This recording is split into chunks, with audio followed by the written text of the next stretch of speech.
مشرق وسطی میں کشیدگی بڑھ رہی ہے۔ تناؤ وقت گزرنے کے ساتھ ساتھ بڑھتا جا رہا ہے۔ گزشتہ ہفتے اسرائیل نے لبنان، شام اور عراق میں کارروائیاں کیں، جس کے بعد لبنان کی مسلح تنظیم حزب اللہ نے اسرائیل کو جواب دینے کا اعلان کیا، اور پھر اتوار کو حزب اللہ نے لبنانی سرحد کے قریب اسرائیلی ٹھکانوں کو نشانہ بنایا اور ہلاکتوں کا بھی دعویٰ کیا۔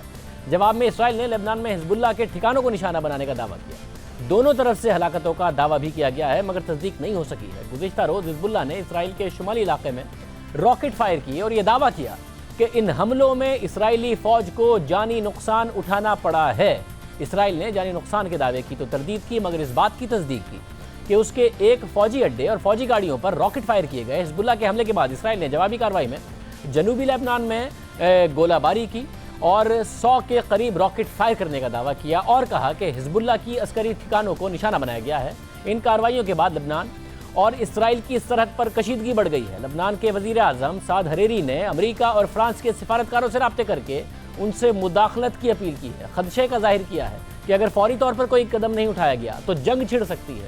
لبنان اور اسرائیل کے وزرائے اعظم نے امریکہ اور فرانس سے معاملے میں دخل اندازی کے لیے کہا ہے، جبکہ لبنان میں اقوام متحدہ کی نگراں فورس نے فریقین سے تحمل کا مظاہرہ کرنے کی اپیل کی ہے۔ اس طرح کی کشیدگی پہلی بار نہیں ہوئی ہے۔ اس سے پہلے 2006 میں بھی لبنان اور اسرائیل ایک ماہ تک جاری رہنے والی جنگ کا حصہ رہے ہیں، جس میں تقریباً 1200 افراد ہلاک ہوئے، اور ہلاک ہونے والوں میں زیادہ تر عام شہری تھے، اور اسرائیل میں 160 کے قریب افراد ہلاک ہوئے۔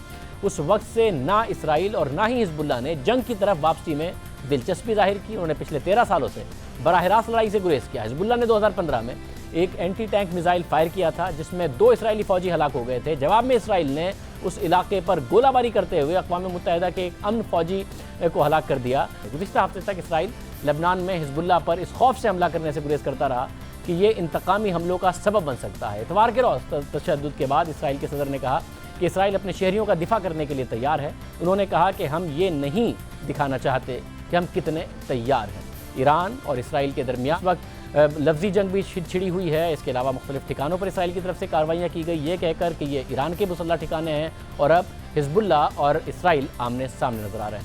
پروگرام کے آخر میں ذکر ہو جائے، 29 دن ہو گئے ہیں مقبوضہ کشمیر میں مسلسل لاک ڈاؤن جاری ہے۔ مقبوضہ وادی میں انسانی المیہ جنم دے رہا ہے۔ لاک ڈاؤن سے کھانے پینے اور ادویات کی قلت شروع ہو گئی ہے۔ مقبوضہ وادی میں ٹیلی فون، موبائل فون اور انٹرنیٹ سروس مکمل طور پر بند ہے۔ وہاں کیا ہو رہا ہے، صحیح صورتحال سامنے نہیں آ پا رہی ہے۔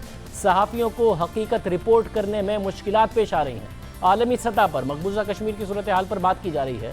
آج بیلجیم کے شہر برسلز میں یورپی پارلیمنٹ کی خارجہ امور کمیٹی کا اجلاس ہوا، جس میں مقبوضہ کشمیر کی صورتحال پر بھی غور کیا گیا۔ پاکستان ان برسلز نے اپنے ٹویٹر پیغام میں بتایا ہے کہ یورپی پارلیمنٹ کی فارن افیئرز کمیٹی کی آج ان کیمرہ ملاقات ہوئی، جس میں مقبوضہ کشمیر میں امن و امان اور انسانی حقوق کی صورتحال پر غور کیا گیا، اور بھارت کے 5 اگست کے غیر قانونی عمل کو قابل مذمت قرار دیا گیا۔ اس کے علاوہ ایک اہم پیش رفت امریکہ سے بھی سامنے آئی۔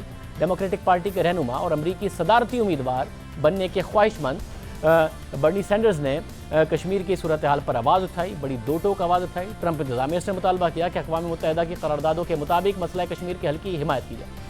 برنی سینڈرز اگلے صدارتی انتخابات کی دوڑ میں شامل ہو رہے ہیں، ان کا بیان اہم ہے۔ اس کے علاوہ مسئلہ کشمیر کے اب ہالی ووڈ سے بھی آوازیں بلند ہونا شروع ہو گئی ہیں۔ ہالی ووڈ اداکار جان کوسیک نے کشمیر میں ہونے والے مظالم پر الجزیرہ ٹی وی کی رپورٹ ٹویٹ کی۔ کشمیر میں حقیقت میں کیا ہو رہا ہے، سچ دکھانے میں صحافیوں کو دشواریوں کا سامنا ہے۔ گزشتہ روز الجزیرہ میں شائع ہونے والی رپورٹ کے مطابق کشمیر میں زیادہ تر صحافیوں کو ہراساں کیا جا رہا ہے۔ دوسری طرف پاکستان نے آج عالمی عدالت انصاف کے فیصلے کے مطابق بھارتی جاسوس کلبھوشن یادو کو قونصلر رسائی دے دی۔ ترجمان دفتر خارجہ ڈاکٹر محمد فیصل کی جانب سے جاری بیان کے مطابق پاکستان نے عالمی عدالت انصاف کے فیصلے کی روشنی میں 2 ستمبر 2019 کو بھارت کو اس کے جاسوس کلبھوشن یادو تک قونصلر رسائی دی۔ کلبھوشن یادو سے اسلام آباد میں بھارتی ہائی کمیشن کے نمائندے نے قونصلر رسائی حاصل کی، جو قونصلر ریلیشنز پر ویانا کنونشن، عالمی عدالت انصاف کے فیصلے اور پاکستانی قوانین کے تحت دی گئی ہے۔